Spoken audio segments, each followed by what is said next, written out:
নাহিদ রানার injury, অস্ট্রেলিয়ার মুখে ফোটালো চওড়া হাসি, ব্যাটিং নিয়ে টাইগারদের এখনো অস্বস্তি। মানিয়ে নেওয়া যাচ্ছে ডারউইনের কন্ডিশনের সাথে, অজি তারকাদের সামনে নার্ভাসনেস কাটাবে কোন পথে? ভারতের বাংলাদেশ সফর আসার সম্ভাবনা হলো আরো ক্ষীণ। আফগানিস্তান সিরিজ চূড়ান্ত, বিসিবি কিছু জানায়নি এখনো। সাকিবের মধ্যে মানুষত্বের বাকি নেই কিছু, বলছে বাংলাদেশ সরকার। টাইগার অলরাউন্ডার, নিরাপত্তা পাবেন যেখানে যতটা দরকার। অস্ট্রেলিয়ার ডারউইনে কন্ডিশনের সাথে মানিয়ে নেয়া বলতে আসলে কিছু নেই, মনের কন্ডিশনই বড় কন্ডিশন। আর অজিদের ডেরায় সেই মনের বাঘ তাড়ানোর চেষ্টাই করছে বাংলাদেশ। জিম্বাবুয়ে ট্যুর আর প্রস্তুতি ম্যাচের হতাশা ভুলে সামনে তাকাতে চাইছে টাইগাররা। অনেক হতাশার ভিড়ে আসার আলো। লিটন দাস ফিট হয়ে উঠছেন, কিপিং গ্লাভসে শুরু করেছেন অনুশীলনও। ডারউইনের আকাশে ঝকঝকে রোদ, আবহাওয়াটাও তাসকিন শান্তদের মনের মতো। তবে আকাশ থেকে মাটিতে নেমে আসলেই বিপদ। উইকেটের রং আর ঢং কেমন হবে সেটা বাংলাদেশের ক্ষেত্রে তো বটেই, স্বাগতিক অজিদেরও অজানা। তবে এতটুকু বোঝা যাচ্ছে, ড্রপ ইন উইকেটে স্পিনাররা পেতে পারেন সুবিধা। আর স্বাগতিকরা যেহেতু অস্ট্রেলিয়ার মতো দল, তাই প্রথম 2 দিনের উইকেট হতে পারে ব্যাটারদের জন্য। বাংলাদেশের মুমিনুল মুশফিকরা প্রস্তুতি নিচ্ছে ডারউইনের এই অচেনা মাঠে লম্বা সময় ব্যাট করার। উন্নতিটা হচ্ছে ধাপে ধাপে। উন্নতি ডে বাই ডে হচ্ছে এবং প্লেয়াররা অনেক হার্ডওয়ার্ক করছে, স্পেশালি লঙ্গার ভার্সন ক্রিকেটের প্রেজেন্ট স্লিপ ক্যাচ, তারপর high catch, deep fine leg, deep square leg, এই ধরনের ক্যাচিং বেশি হচ্ছে, close catching, I spin. So আলহামদুলিল্লাহ তারা অনেক ভালো করছে। বাংলাদেশের টিম ম্যানেজমেন্ট অবশ্য ধারণা করছে ডারউইনের কন্ডিশন এই টেস্ট সিরিজে খুব একটা ম্যাটার করবে না, কারণ এই ভেন্যু দুই পক্ষকেই উপহার দেবে নতুন অভিজ্ঞতা, খেলা হয়নি আগে। তার মানে স্বাগতিক অস্ট্রেলিয়া নামেই শুধু স্বাগতিক, আবার বেশ লম্বা একটা গ্যাপ দিয়েই লাল বলে ফিরছে অজিরা। গেল জানুয়ারিতে সেই যে শেষ হলো অ্যাশেজ, তারপর এই ডারউইনে ওরা নামবে বাংলাদেশের বিপক্ষে। কন্ডিশন আসলে এটা আমাদের মনের ভিতরেই।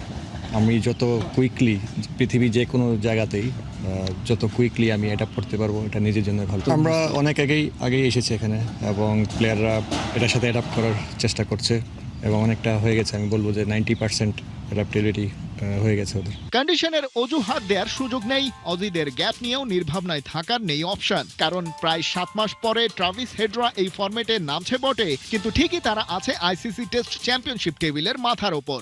এই সাইকেলে এখন পর্যন্ত তারা 8 ম্যাচের 7টাতেই জিতেছে। ওয়েস্ট ইন্ডিজকে করেছে হোয়াইট ওয়াশ, আর ইংল্যান্ডের বিপক্ষে অ্যাশেজ জিতেছে 4-1 ব্যবধানে। অর্থাৎ এবারের টেস্ট চ্যাম্পিয়নশিপে অজিদের হার সর্বসাকুল্যে এ পর্যন্ত ওই একটাই। স্বাভাবিকভাবেই অজিদের ডেরাই পারফর্মারেরও নেই কোনো অভাব। ট্রাভিস হেড যেমন 853 রান করেছেন চলতি আসরেই, ওদিকে মিচেল স্টার্ক, জস হ্যাজেলউড, প্যাট কামিন্সরা কঠিন পরীক্ষা নিতে অপেক্ষায়। সেটার উত্তর তৈরি করতে হচ্ছে টাইগারদের। যদিও ফিল্ডিং কোচ আশিক মজুমদার বলছেন, স্টারদের দিকে তাকিয়ে ভড়কে গেলে তো আর ক্রিকেটটা খেলা হয় না। প্রতিপক্ষের যেমন বড় তারকা আছে, বাংলাদেশের ঝুলিতে তেমন আছে অভিজ্ঞতার ভান্ডার। খেলাটা হলো আপনার কুকাবুরা বলে, এখানে নামের কোনো পরিচয় নেই। আর আপনারা দেখবেন আমাদের প্লেয়াররা অনেক এক্সপিরিয়েন্স, অনেক দিন ধরে টেস্ট ক্রিকেট খেলছে, এবং তারা জানে কাকে কিভাবে কখন মোকাবেলা করতে হয় এবং কিভাবে ক্রিকেটটা খেলতে হয়। ব্যাটিং নিয়ে বেশি শঙ্কা, তার মধ্যে আশার আলো। ফিট হয়ে উঠছেন লিটন কুমার দাস। ফুটবল খেলেছেন, গা গরম করেছেন, সেই সাথে গ্লাভস হাতে অংশ নিয়েছেন ফিল্ডিং ট্রেনিং সেশনেও।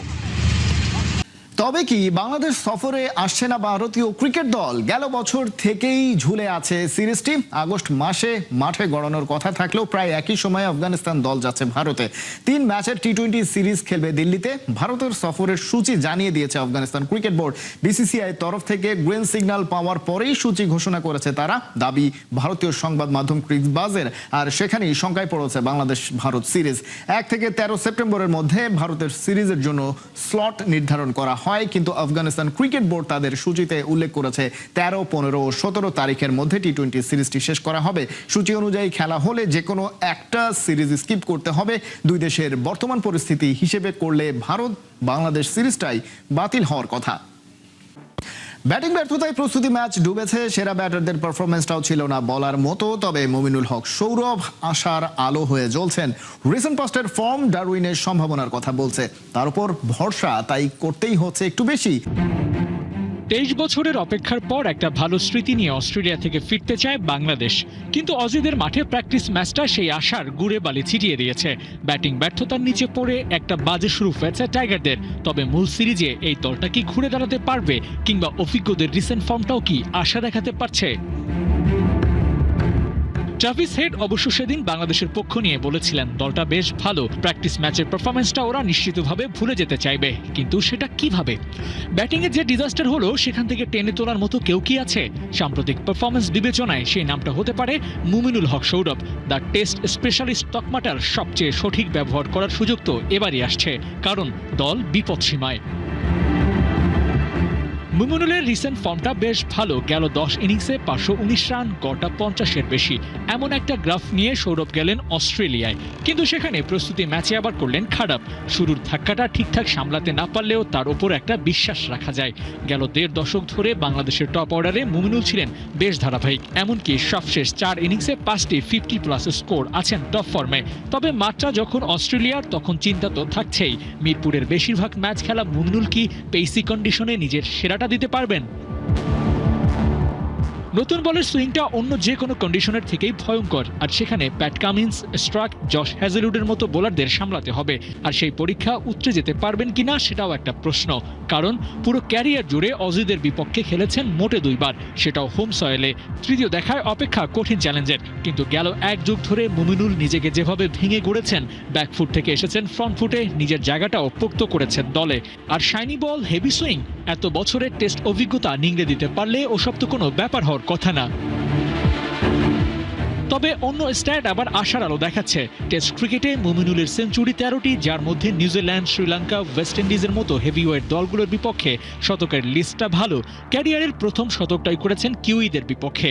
181 রানের ওই ইনিংসটা মুমিনুলের ক্যারিয়ারের হাইয়েস্ট রান। সেনা কান্ট্রির বিপক্ষে রান করাই যেখানে কঠিন, সেখানে মুমিনুল চ্যালেঞ্জটা জিতেছিলেন 13 বছর আগে। এরপর ওই নিউজিল্যান্ড, শ্রীলঙ্কা, ওয়েস্ট ইন্ডিজ, ভারতের মতো দলগুলোর বিপক্ষে পারফর্ম করে গেছেন সৌরভ। এবার সেই লিস্টে অস্ট্রেলিয়ার নাম, সেই চ্যালেঞ্জটাও তাহলে পার করতে হচ্ছে। সাকিব নষ্ট, পচে যাওয়া একজন মানুষ, তার বিষয়ে কথা বলাও ঠিক না। আর নিরাপত্তা ইস্যু সেখানে নেই, এত সব যদি কিন্তু সুযোগ।